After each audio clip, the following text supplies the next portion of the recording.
پاکستان کی کرپٹ سیاست میں آتے ہیں، اس سے دین کو اور اداروں کو نقصان پہنچتا ہے. اگر وہ اس کے اندر ملوث ہو کر اگر وہ اس کے اندر ملوث ہو جاتے ہیں اور تو یہ جو اتنے سارے چیز نظر آ رہے ہیں ملوث نظر نہیں آ رہے. میں نے آپ کو تو مثال دی ہے نا، علامہ شاہ درانی کی مثال دی ہے کہ وہ اسی سیاست کے اندر رہے، ان کی ذات پر کوئی ایک انگلی نہیں اٹھا سکتا. میں آتا ہوں طاہر اشرفی صاحب، یہی سوال آپ کے پاس ہے، کیا کہیں گے سر آپ؟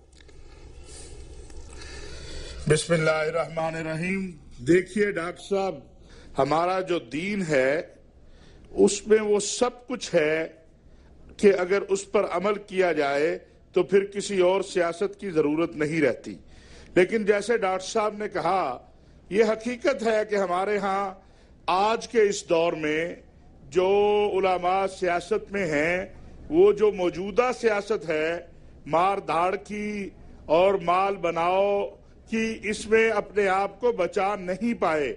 ہم نے اس کو دیکھا ہے. مولانا عبدالحق رحمہ اللہ، مفتی محمود، مولانا نورانی کا ذکر آیا، مولانا شہید احمد، میں کتنے نام لوں جو الحمدللہ اس سیاست میں تھے.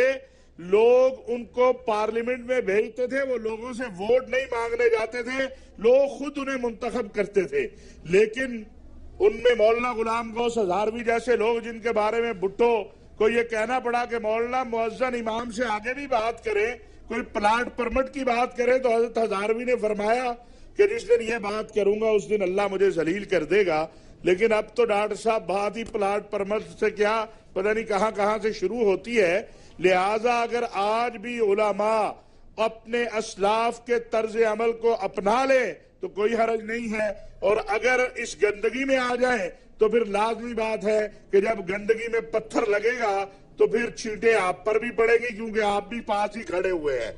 ہمیں بڑے دکھ اور افسوس سے مجھے آج یہ بات کہنی پڑ رہی ہے کہ علماء کو متحدہ مجلس عمل کے ذریعے ایک موقع ملا تھا کہ وہ اس قوم کو، اس وطن کو، پوری دنیا کو دکھا دیتے کہ جناب یہ ہماری سیاست ہے، دین نے جو ہمیں سکھایا ہے وہ یہ ہے. لیکن ہم اس میں ناکام ہوئے.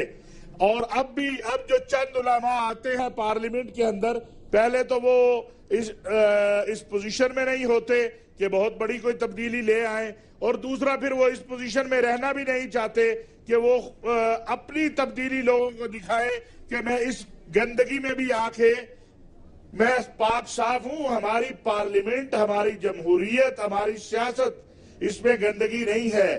گندگی تو دراصل اس چلتے ہوئے جو نظام ہے جس کو ہم نے قبول کرنا شروع کر دیا ہے. اور آج آپ دیکھیے کہ ساری جماعتیں رو رہی ہیں کہ ایک ایک ایم پی اے کا ریٹ 5-5 کروڑ روپیہ لگ رہا ہے.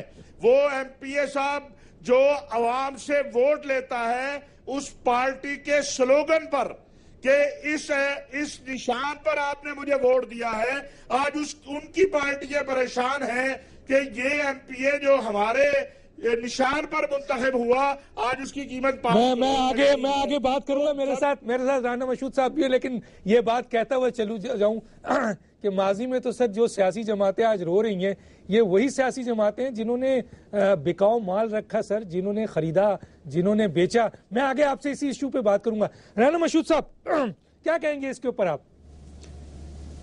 بسم اللہ الرحمن الرحیم. دیکھیں بات بہت سیدھی سی ہے کہ اس وقت یہ جو بات کی اشرفی صاحب نے اور پھر جس کا باپ نے اشارہ کیا، پہلی بات تو یہ ہے کہ یہ علماء دین جو ہیں یہ وہ لوگ ہیں جو اس وقت سیاست جو ہے یہ منافرت اور کی بنیاد پر کر رہے ہیں، یہ ڈیوائیڈ کرنے کی بنیاد پر کر رہے ہیں، اور یہ صرف اور صرف اپنی سیاسی دکان، انہوں نے سیاست کو کاروبار بنا لیا ہے. تمام مکاتب فکر کے جو ہمارے ادھر بہت معزز جو ہیں علماء کرام اور موجود ہیں، لیکن اس وقت بدقسمتی یہ ہے کہ سیاست میں زیادہ لوگ وہ آ گئے ہوئے ہیں جو مذہب کا لبادہ اوڑھ کر صرف اور صرف اپنی دکان چلانا چاہ رہے ہیں. اور دوسری بات جو آپ نے کی کہ سینٹ کے الیکشن کے اندر، میں یہ سمجھتا ہوں کہ ماضی کے اندر جو ہوتا رہا، اس وقت حال میں کیا ہو رہا ہے وہ انتہائی امپورٹنٹ ہے. اور اس کے اندر مسلم لیگ نون کو اگر آپ بات کریں عددی برتری کی، ہمارے کسی ممبر کا خطرہ نہیں ہے، یہ سب کو پتہ ہے. ہم صرف اور صرف اس سسٹم کو سیدھا کرنے کے لیے، اس سسٹم کو اگر بکنے کی بات ہو رہی ہے تو آپ میڈیا میں دیکھیں وہ کے پی کے جو ممبران ہیں ان کی بات ہو رہی ہے، پنجاب، سندھ اور کسی اور صوبے کی بات نہیں ہو رہی. تو ہم ایک پرنسپل سٹینڈ لے کر آئے ہیں کہ ہم یہ چاہتے ہیں کہ جس کو جو حق ملا ہے اس کے حق کے مطابق میں آگے بات کروں گا، میرے ساتھ چوہان صاحب بھی ہیں. چوہان صاحب کیا کہتے ہیں؟ کیا آپ نہیں سمجھتے، کیونکہ تینوں اس بات پہ متفق ہیں کہ آج کی سیاست میں جو مذہبی رہنما انوالو ہیں وہ دراصل مذہب کو بدنام کر رہے ہیں؟ اگر انہیں سیاست کا شوق ہے تو آ جائیں سیاست میں، پھر وہ دین کی یا دینی ادارے کو، جو مدارس خاص طور پہ بہت افیکٹی ہیں اور ان پر الزام ہوتا ہے کہ وہ دہشت گردی کی ایک آماجگاہ بنتی جا رہی ہے. میں سارے وہ جو مدارس ہیں ان کی نہیں، چند مدارس کی بات کر رہا ہوں جس کے بارے میں خود حکومت پاکستان کہتی ہے. کیا کہیں گے آپ؟ بسم اللہ الرحمن الرحیم. ڈاکٹر صاحب، بات یہ ہے کہ نبی پاک صلی اللہ علیہ وسلم کا فرمان ہے کہ سیاست انبیاء کا شیوا ہے.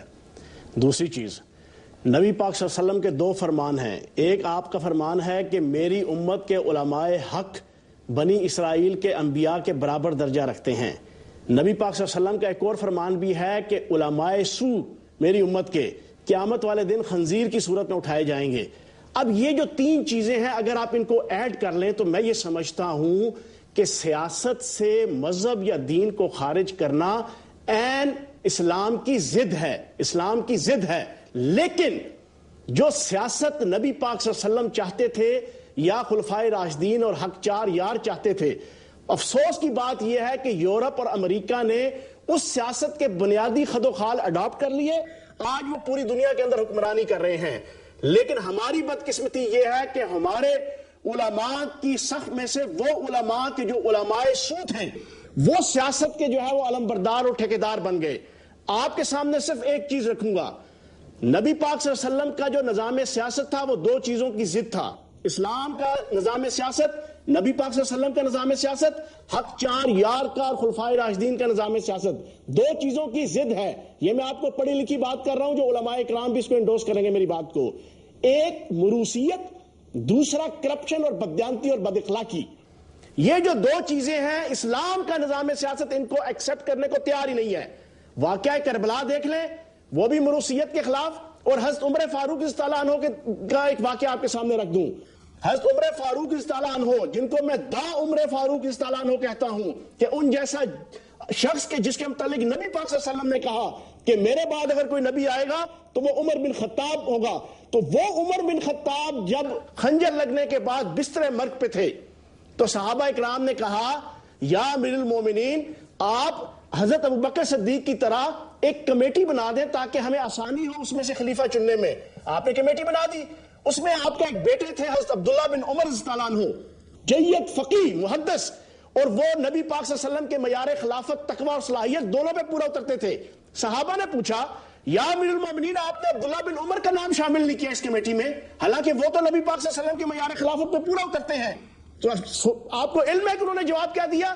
انہوں نے جواب دیا کہ عبداللہ بن عمر کا ریجیکٹ ہونا، اس کا مسترد ہونے کے لیے یہی کافی ہے کہ وہ خلیفہ وقت کا بیٹا ہے. یہ ہے اسلام کے نظام سیاست. لیکن افسوس کی بات، پاکستان کے اندر مذہبی جماعتوں کو جب پہلی دفعہ ایم ایم اے کی صورت میں اس پاکستان کے اندر اقتدار ملا تو ان علماء نے، کسی نے اپنے باپ کو، کسی نے اپنی بیٹی کو، کسی نے اپنے بیٹے کو، کسی نے اپنی بیوی کو، اور کسی نے اپنے پورے ٹبر کو ایم این اے، ایم پی اے، سینیٹر، وزیر، مشیر، ایڈوائزر، سمدھیوں کو تک بنا دیا. یہ اسلام کا نظام سیاست نہیں ہے. اور پھر دوسری چیز کرپشن. میں آپ سے پوچھتا ہوں کہ اسلام کا نظام سیاست تو کرپشن کی ضد ہے، لیکن آپ ذرا ہمارے پاکستان کے اندر مذہب کے نام پہ اور دین کے نام پہ سیاست کرنے والوں کا ذرا کردار تو دیکھیں. یہاں پر لوگ این جی اوز بناتے ہیں اتحاد بین المسلمین کے نام پہ، یورپ اور امریکہ سے فنڈ، یورو اور ڈالر لینے کے لیے کہ ہم جناب مسلمانوں کو ٹھنڈا کر رہے ہیں آپ کے خلاف. یہاں تو دین کو، اسلام کو، حق چار یار کے نظام کو صبح سے لے کے رات تک بیچا جاتا ہے، صرف اپنی اولادوں کو پروان چڑھانے کے لیے، اپنی سیاست کو پروان چڑھانے کے لیے، اپنی دولت کو بڑھانے کے لیے. ٹھیک ہے، میں یہاں روکوں گا، میں فیاض الحسن صاحب روکوں گا. ناظرین، جہاں میں نے یہ سوال اٹھایا ہے کہ جی جس طریقے سے ہم دیکھ رہے ہیں کہ دینی مدارس کے حوالے سے یہ بات ہو رہی ہے، مذہبی انتہا پسندی کی بنیاد پر اس وقت پاکستان دہشت گردی کا شکار ہے، اور ایک سمبل بنتا جا رہے ہیں کہ جی یہ جو انتہا پسند مذہبی ہیں، یہ جو مدارس ہیں چند، یہ دہشت گرد ہو گئے.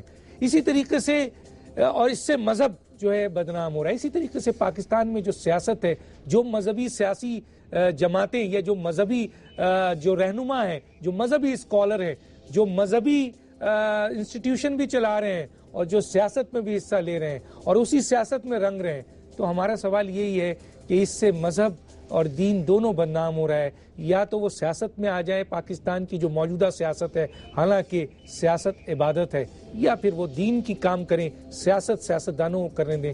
اس پہ ہم بات کریں گے. اور ایک اور بات کہ پاکستان کی عوام نے، یہ آگے چل کے میں پوچھنا چاہوں گا اپنے مہمانوں سے، کہ پاکستان کی عوام نے 67 سال میں ان مذہبی جماعتوں کو وہ مینڈیٹ نہیں دیا. کیوں نہیں دیا؟ میں صاحبزادہ صاحب آپ سے جو سوال کرنا چاہتا ہوں یہ وجہ ہے کہ 67 سال میں اگر آپ دیکھیے تو پاکستان کی عوام نے ان مذہبی جو لیڈرز ہیں، مذہبی رہنما ہیں، مذہبی اسکالر ہیں، ان کو جو ہے وہ سیاستدان کے طور پہ قبول نہیں کیا. جو بظاہر ہم کو نظر آتا ہے کہ الیکشن میں ووٹ کو وہ مینڈیٹ ان کو نہیں ملا. تو میرا خیال ہے پاکستان کی عوام ان مذہبی اسکالروں سے یہ چاہتی ہے یا رہنماؤں سے کہ آپ یا تو دین کی خدمت کریں یا ٹوٹل آپ سیاست میں آ جائیں. کیا کہیں گے؟ اس ناکامی کی وجہ کیا ہے؟ میرے خیال میں ڈاکٹر صاحب اگر ہم مذہبی جماعتوں کے ووٹ شمار کریں تو وہ کثیر تعداد کے اندر ہوتے ہوں گے سر، اور نہیں ہوں گے، لیکن اگر سیاسی جماعتوں کے ووٹ کریں تو بھی بہت بڑی تعداد ہے. نہیں، میں آپ کو ایک تحقیق پیش کر رہا ہوں کہ ہم نے اس کا تجزیہ یہ کیا کہ مذہبی جماعتوں کے ووٹ بڑھ جاتے ہیں، اس وجہ سے وہ پارلیمنٹ کے اندر زیادہ تعداد میں نہیں پہنچ سکتے. سیاسی جماعتوں کے ووٹ بھی پڑھتے ہیں، اور آپ دیکھ رہے ہیں زیادہ تر سیاسی جماعتیں. میری گزارش سنیں، مذہبی جماعتوں کے ووٹ پڑ جاتے ہیں، تقسیم ہو جاتے تھے، اور اس کی وجہ سے پارلیمنٹ کے اندر زیادہ لوگ ہمارے نہیں پہنچ سکتے تھے مذہبی جماعتوں کے. اس کی وجہ سے قائد ملت اسلامیہ علامہ شاہ نور نے متحدہ مجلس والا بنائی کہ تمام مذہبی جماعتیں جو ہیں، تمام مسالک کے لوگ مل کر اور پھر میدان کے اندر آئیں. چنانچہ آپ نے دیکھا جب وہ مل کر میدان عمل کے اندر آئے تو قوم نے ان کا ساتھ دیا، اور 70 سے زیادہ ووٹ تھے ان کے 70 سے زیادہ پارلیمنٹ کے اندر مذہبی جماعت کے لوگ پہنچے ہیں. تو کون کہتا ہے کہ عوام نہیں چاہتی مذہبی جماعتوں کو؟ مذہبی جماعتوں کو لوگ چاہتے ہیں. 70 جو آپ کو سیٹ ملی سر جس کی آپ ذکر کر رہے ہیں، 2002 کے الیکشن 2000 کے، آپ یہ بتائیں نا سر ٹوٹل سیٹ کتنی تھی سر؟ نہیں، سوال یہ کہ ہم لوگ 342 کے اگر اس میں 70 سیٹ لے بھی لے گئے تو بھی ناکام ہے سر سب مل کے. نہیں، ہم اس پوزیشن میں تھے کہ ہم اپنا وزیر اعظم لا رہے تھے. آپ کمال کر رہے ہیں، یہی تو کامیابی ہوتی ہے کہ آپ کا اقتدار ہو جائے اور آپ کا وزیر اعظم آ جائے. ہم وزیر اعظم لا رہے تھے اپنا. 70 سیٹ ہے، 342 میں 70 سیٹ ہے سر. اس کے اندر ہم وہ تو آپ جوڑ توڑ کرتے ہیں نا سر. لیکن میرا جو سوال یہ ہے کہ سر 67 سال کے اندر کبھی بھی مذہبی جماعت حکومت کا حصہ نہیں رہی، یعنی فل فلیش ان کو حکومت نہیں ملی، عوام نے میجورٹی آف دا ووٹ نہیں دیا. آپ نے کہا کہ جب سب نے مل کر، میری گزارش ہے سر کہ سب نے مل کر جب الیکشن لڑا تو وہ پوری طاقت کے باوجود بھی آپ صرف 70 سیٹ لیے 342 میں. تو آپ ناکام نہیں ہیں سر؟ اس کو ناکامی نہیں، اس لیے کہ ہماری حکومت بن رہی تھی. اصل بات ہوتی ہے حکومت کی. بلوچستان کے اندر کئی مرتبہ، ایک مرتبہ نہیں 50 مرتبہ مذہبی جماعتوں کی حکومت بنی ہے.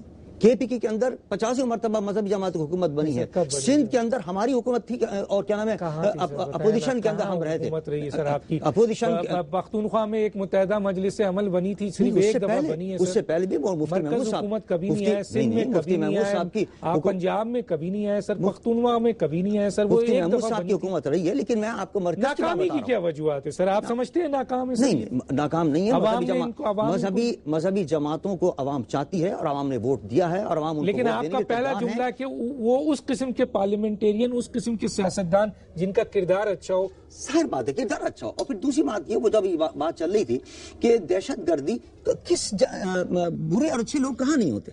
ہر طبقے کے اندر آپ کو اچھے ملیں گے، برے ملیں گے. وکلاء میں دیکھ لیں آپ، تاجروں کے اندر دیکھ لیں آپ. اس طرح علماء کے اندر بھی اچھے بھی ہوتے ہیں، برے بھی ہوتے ہیں. مدارس کے اندر بھی اچھے بھی ہوتے ہیں، بری ہوگی. لیکن نہیں، میں کروں، دیکھیے برے کی بنیاد پر آپ اس کو برا کہیں، لیکن پوری جماعت کو تو آپ برا نہ کہیں، پوری اس پر تو الزام نہ کریں. اگر کوئی ایک وکیل برا نکل آیا تو آپ یہ نہیں کہیں گے سارے وکیل برے ہیں. کوئی ایک جج اگر برا نکل آیا تو آپ یہ نہیں کہیں گے سارے جج برے ہیں. کوئی ایک تاجر اگر برا نکل آیا تو آپ یہ نہیں کہیں گے سارے تاجر برے ہیں.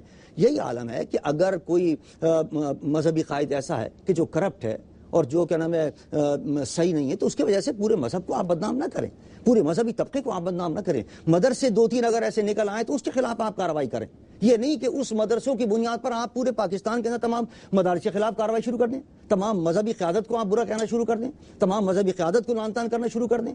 یہ جو طرز عمل ہے یہ درست یہ مناسب نہیں ہے. اشرفی صاحب کیا کہتے ہیں؟ آپ مانتے ہیں کہ پاکستان میں 67 سال میں پاکستان کی عوام نے مذہبی جماعتوں کو الیکٹ نہیں کیا، وہ اعتماد نہیں دیے، ووٹ اعتماد کا نہیں دیا جس کی بنیاد پر وہ اس ملک میں حکومت کر سکتے؟ یہ ناکامی نہیں ہے سر مذہبی جماعتوں کی یا مذہبی لیڈروں کی؟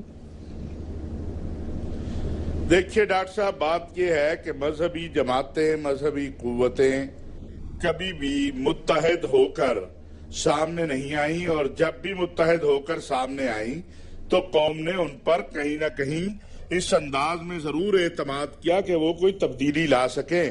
لیکن جب میں بڑی معذرت کے ساتھ عرض کروں گا کہ جب ہمیں KPK میں لوگ ووٹ دیتے ہیں اور ہم وہاں اسلام کا نام لے کر اور قرآن کا نام لے کر حکومت بناتے ہیں، اور ہم افغانستان کے شہداء کی بات کر کے وہاں ووٹ حاصل کرتے ہیں، اور پھر ہم پرویز مشرف صاحب کی حکومت کا ہی حصہ بن جاتے ہیں، تو پھر بہرحال اس کے بعد عوام ہمارے اوپر اعتماد نہیں کرے گی.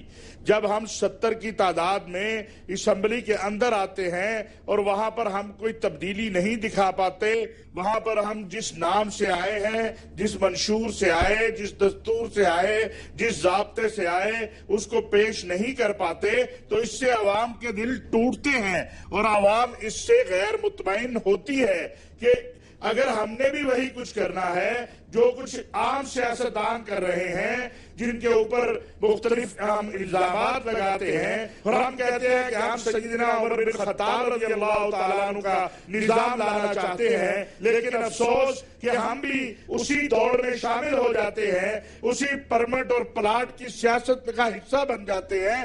تو پھر ڈاکٹر صاحب کیوں عوام ہم پر اعتماد کرے، کیوں عوام ہمیں ووٹ دے؟ کیونکہ عوام نے ہمیں جو ووٹ دیا ہے مذہبی جماعتوں کو، وہ قال اللہ و قال رسول اللہ پہ دیا ہے، وہ اس بات پر دیا ہے کہ ہم قرآن کا نظام لائیں گے. لیکن ہم اگر جیسے ابھی فیاض الحسن چوہان صاحب کہہ رہے تھے، مجھے بالکل ان سے اتفاق ہے اس بات سے کہ جب ہم پھر اپنے ہی گھروں کو نوازنا شروع کر دیں اور بات ہم عمر بن خطاب کی کریں، بات ہم خلافت راشدہ کے نظام کی کریں، اور ہمارا احتساب کی باری آئے تو پھر ہم ڈیلے کر کے جو ہماری اپنی جماعتوں کے لوگ احتساب میں آ رہے ہوں، نیب کی زد میں آئے، وہ ڈیلوں کے نتیجے میں رہا ہو جائیں، تو پھر بھائی میرے ہم پہ کوئی اعتماد نہیں کرے گا. سب سے اہم بات جو ہے اور ضروری بات، میں 1 منٹ عرض کر دوں، آپ نے چونکہ بیچ میں بات کی ہے مدرسہ مسجد کی، ڈاکٹر صاحب ہم حکومت سے بار بار کہہ رہے ہیں، اور یہ میرے بھائی رانا صاحب موجود ہیں، ہم تیار ہیں ہمیں بتایا جائے کون سا مدرسہ دہشت گردی میں ملوث ہے. کل ہم نے دیکھا کہ دارالعلوم حقانیہ کے ناظم نے کورٹ میں کوئی کچھ بیان دیا، آج ہم نے اخبارات میں اس کا الٹ پڑا. اگر 2003 میں کوئی فرد آ کے کسی جگہ پر رہا ہو اور وہ کوئی جرم جا کے 2007 میں کر لے تو اس کا وہاں رہنا جرم بن جاتا ہے. دارالعلوم حقانیہ نے ہر طرح سے وضاحت دی، لیکن آج ہم نے اخباروں میں دیکھا ایسے چھپا جیسے خدا نہ خواستہ بے نظیر کا قتل جو ہے وہ دارالعلوم حقانیہ نے کروایا. میں یہاں روکوں گا، مجھے اور بھی رانا صاحب سے پوچھ لیتے ہیں. رانا صاحب جہاں یہ بات کر رہے ہیں وہاں ایک بات بہت امپورٹنٹ ہے، اور وہ یہ کہا جاتا ہے کہ پنجاب جو ہے، خاص طور پہ صوبہ پنجاب، مذہبی انتہا پسندی کی جو ہے وہ نرسری ہے، اور بیان بھی اس میں رانا ثناء اللہ صاحب کا بیان بھی کوٹ کیا جاتا ہے اور بہت سی باتیں کوٹ کی جاتی ہے مرید کے حوالے سے. تو یقیناً اگر یہ واقعی پنجاب صوبہ میں اس قسم کی مذہبی انتہا پسندوں کی وہ نرسری ہے اور وہاں کے مدارس میں دہشت گردی کی تربیت موجود ہے، اور دوسری طرف ہم نے یہ بھی سنا ہے کہ پرسوں کی نیوز تھی، وہ انٹیلیجنس نیوز ہے، آپ اس کے اوپر تصدیق یا تردید کر دیں کہ پنجاب کی 3 جامعات میں انتہا پسندی کے خدشات وہاں پہ جو ہے وہ پائے جا رہے ہیں. تو کیا آپ نہیں سمجھتے سر کہ کہ آپ کے صوبے پنجاب میں مذہبی انتہا پسندی کی اگر واقعی اس طرح کی نرسری ہے کہ مدارس بھی اور یونیورسٹی بھی انوالو ہو رہے ہیں تو آنے والے وقت میں پنجاب ایک خطرناک صوبہ بن جائے گا سر؟ پہلے ڈاکٹر صاحب میں جو ابھی بات چل رہی میں اس طرف بھی آؤں گا، لیکن دیکھیں علامہ اقبال نے بھی فرمایا کہ جدا ہو دی سیاست سے تو رہ جاتی ہے چنگیزی، لیکن اس کا مطلب یہ نہیں ہے کہ جو عالم دین ہے، جو علماء کرام ہیں، ان کا سیاست میں آنا لازمی ہے۔ اگر آپ ماضی کو اٹھا کر دیکھیں تو ہمارے تو یہاں پر یہ مثالیں موجود ہیں کہ جو بادشاہ وقت ہے، جو اقتدار میں رہنے والے لوگ ہیں، وہ ان علماء دین کے آستانوں پر حاضری دیتے تھے اور ان سے رہنمائی لیتے تھے۔ تو ضرورت تو اس وقت اس امر کی ہے کہ اس اسپرٹ کو زندہ کیا جائے اور صحیح معنوں میں، کیونکہ جب ایک عالم دین جو ہے جب وہ آ کر ووٹ مانگتا ہے اور کہتا ہے کہ میں اسلام کے نام پر ووٹ مانگتا ہوں، تو کیا اس کا جو مقابل ہے تو کیا وہ اسلام سے خارج ہو گیا ہے؟ تو بات صرف اتنی ہے کہ اس وقت اس امر کو زندہ کرنے کی ضرورت ہے کہ ہمارے جو علماء کرام ہیں وہ اپنے فرض کو پہچانیں، اپنی اس وقت اور پاکستان میں خاص طور پہ اس وقت جو صورتحال ہے اس میں اپنا کردار پوری نیت کے ساتھ ادا کریں۔ اور دوسری بات جو آپ نے ہماری جامعات کی میں بڑا اوپنلی آپ سے شیئر کروں گا کہ آج سے 8-10 ماہ پہلے جس طرف آپ نے اشارہ کیا ہے، پہلی تو بات ہے کہ پنجاب کے اندر طاہر اشرفی صاحب بھی یہاں پر موجود ہیں، ہم علماء کرام کو ریگولرلی ہم ان کے ساتھ بیٹھتے بھی ہیں، ان سے گائیڈنس بھی لیتے ہیں۔ پنجاب کے اندر اس طرح کی کوئی انتہا پسندی کی یا اس طرح کی کوئی چیز جو ہے موجود نہیں ہے۔ پنجاب میں کوئی نو گو ایریا نہیں ہے، اگر کوئی ایسی چیز ہے تو میڈیا جا کر اس کی نشاندہی کر سکتا ہے۔ اللہ کے فضل سے پہلی بات ہے کہ ایسی بات کوئی نہیں۔ اور دوسری طرف جو جامعات کی طرف آپ نے اشارہ کیا، ایک جو ہے یونیورسٹی، اس کے اندر سے جو کچھ لوگ جن کی انٹیلیجنس نے نشاندہی کی تھی طالب علموں کی جو پکڑے گئے، تو وہ علاقہ غیر کے طالب علم تھے، ان کا تعلق جو ہے وہ دوسرے صوبے سے تھا اور انہوں نے ایز اسٹوڈنٹ یہاں پر جو ہے ایڈمیشنز لیے ہوئے تھے۔ اس کے بعد ہم نے اپنی تمام جامعات کی پراپر سکروٹنی کی ہے، ہم نے جو ہاسٹلز ہیں ان کی پراپر سکروٹنی کی ہے، ہم اس کے اوپر پوری ویجیلنس رکھ رہے ہیں اور انشاءاللہ تعالیٰ آپ کو یہاں پر ایسی کوئی صورت نظر نہیں آئے گی۔ بڑی بات ہے سر۔ چوہان صاحب کیا کہتے ہیں، پاکستان کی سیاست میں مذہبی رہنماؤں اور مذہبی اسکالروں اور مذہبی دینی جماعتوں کا جو ہے وہ پاکستان کی عوام نے ساتھ نہیں دیا، ان کو الیکٹ نہیں کیا، کیا یہ ناکامی نہیں ہے سر بہت بڑی؟ دیکھیں ڈاکٹر صاحب، اگر تو علماء دین اور مذہبی جماعتیں وہ رویہ رکھیں جو حضرت مالک بن دینار رضی اللہ عنہ کا تھا کہ جب انہوں نے ایک بازار کے اندر بصرہ کے گورنر کو گزرتے ہوئے دیکھا تو آپ نے اس کے بیجا جاہو جلال اور اس کی ہٹو بچوں کی جو صدائیں تھی اس کے باڈی گارڈز کی، اس کے اوپر آپ نے بلند آواز میں کہا کہ اتنے تکبر کے ساتھ مت چلو، نہ تم زمین کو چیر سکتے ہو نہ تم آسمان کی بلندیوں تک پہنچ سکتے ہو۔ اس موقع پہ کسی عامل کسی گورنر کے سامنے اس طرح بولنا بڑی دور کی بات تھی۔ فوری طور پہ نیامیں نکال لی تلواروں کی جناب اس گورنر کے جو ہے وہ باڈی گارڈز نے، تو گورنر نے ان کو روکا کہ رکو ایک منٹ، اور چلتا ہوا بڑے تکبر کے ساتھ حضرت مالک بن دینار رضی اللہ عنہ کے سامنے گیا اور اسے کہا کیا تم جانتے نہیں کہ میں کون ہوں؟ تو مالک بن دینار رضی اللہ عنہ نے کہا کہ مجھ سے زیادہ تجھے کون جانتا ہے، تیری پیدائش ایک حقیر سے پانی کا قطرے سے ہے اور تیرا انجام ایک مردہ اور متفن لاش ہے، اور تیری اس پیدائش اور اس انجام کے درمیان کا عرصہ تیرا امتحان کا عرصہ ہے، اس میں تو جیسا کرے گا ویسا بھرے گا۔ اس گورنر نے اپنا سر نیچے کیا، اپنے باڈی گارڈوں کو کہا یہاں سے چلو۔ اگر ایسا رویہ ہمارے علماء دین جو سیاست کے اندر ہے رکھیں گے تو پوری قوم ان کے ساتھ چلے گی، اور اگر وہ ایسا رویہ رکھیں گے، حضرت محمد بن اسماعیل بخاری جنہیں امام بخاری کے طور پہ لوگ جانتے ہیں، صحیح بخاری کا شارح، اس کو اس وقت کے جو امیر تھے بخارا کے، وہ جناب خالد بن احمد زہلی، اس نے بھیجا اپنا ایک بندہ کہ جاؤ امام کو کہو کہ میرے گھر آ کے مجھے قرآن حدیث اور تاریخ کی تعلیم دیں۔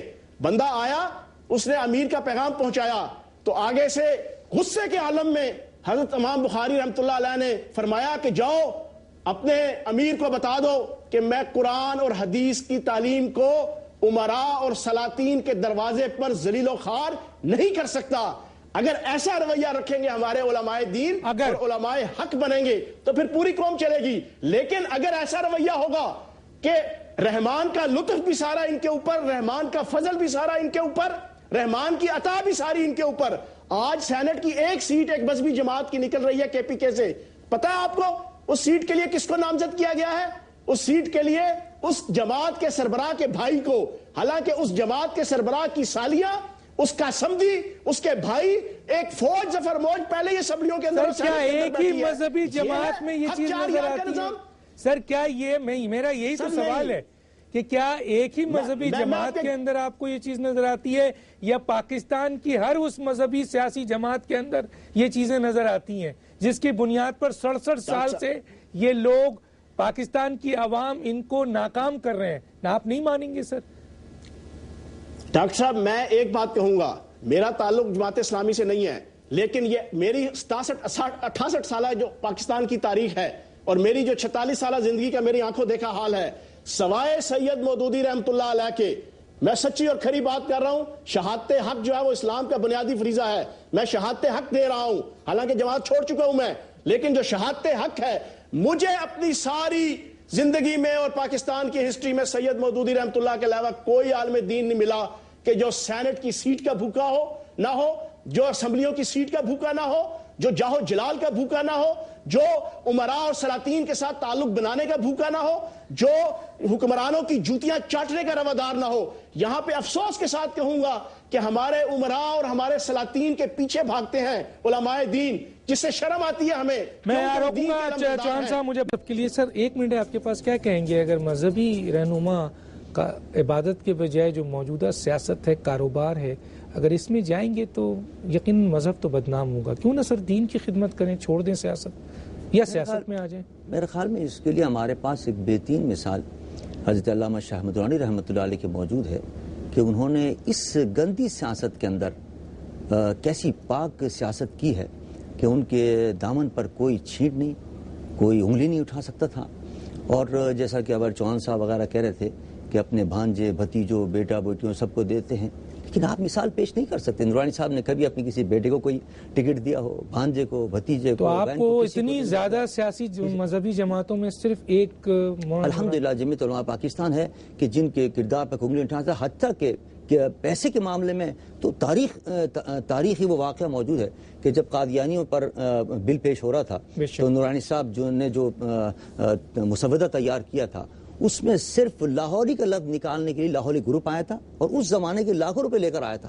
نورانی صاحب نے فرمایا اٹھاؤ اس کو، میرا سودا جو ہے بازار مصطفیٰ میں ہو چکا ہے، مجھے اور کوئی نہیں خرید سکتا۔ کیا کہتے ہیں اشرفی صاحب، کیا موجودہ مذہبی سیاسی جماعتیں وہ کردار کی نظر نہیں آ رہا ہے، جیسا کہ آپ نے بھی ذکر کیا، سبھی یہ ذکر کر رہے ہیں، تو انہیں یا تو سیاست میں کود جانا چاہیے سر، مکمل طور پر چھوڑ دینا چاہیے اس دینی کام دوسروں کے لیے جو صرف دین میں کام کرنا چاہتے ہیں، سر کیا کہیں؟ دیکھیے، یا تو غلام غوث ہزاروی اور مولانا عبدالحق صاحب جیسے بنیے، اور اگر آپ ویسے نہیں بن سکتے کہ لوگ ووٹ دیتے ہیں اور بھٹو کا وزیر اعلیٰ کہتا ہے کہ مجھے تو ایسا لگ رہا تھا کہ خدا نخواستہ میں کسی پیغمبر کے سامنے کھڑا ہوں۔ مولانا عبدالحق کبھی ووٹ مانگنے نہیں گئے تھے، مولانا ہزاروی کبھی ووٹ مانگنے نہیں گئے تھے، اور بھٹو جیسا شخص گھبراتا تھا جب ہزاروی بولتا تھا۔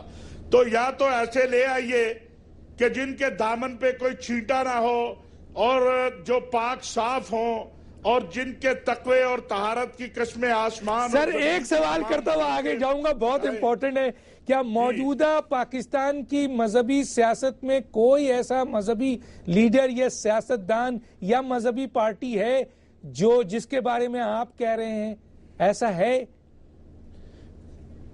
دیکھیے، ایک شخص تھے مولانا سمیع الحق، اب تو وہ بالکل ایک شخص تھے مولانا سمیع الحق، اب وہ بوڑھے ہو گئے ہیں۔ باقی تو مجھے کوئی نہ غلام غوث ہزاروی جیسا نظر آتا ہے، نہ مولانا عبدالحق صاحب جیسا نظر آتا ہے۔ اللہ کرے کوئی آ جائے تو ہم سب اس کے پیچھے ہوں گے۔ ٹھیک ہے سر، مولانا مشہود صاحب کیا مشورہ دیں گے پاکستان کی مذہبی اسکالروں کو جو سیاست میں آتے ہیں، نہ وہ سیاست کی خدمت کر پاتے ہیں نہ اپنی دین کی خدمت کر پاتے ہیں، کیا کہیں گے ایسے لوگوں کو؟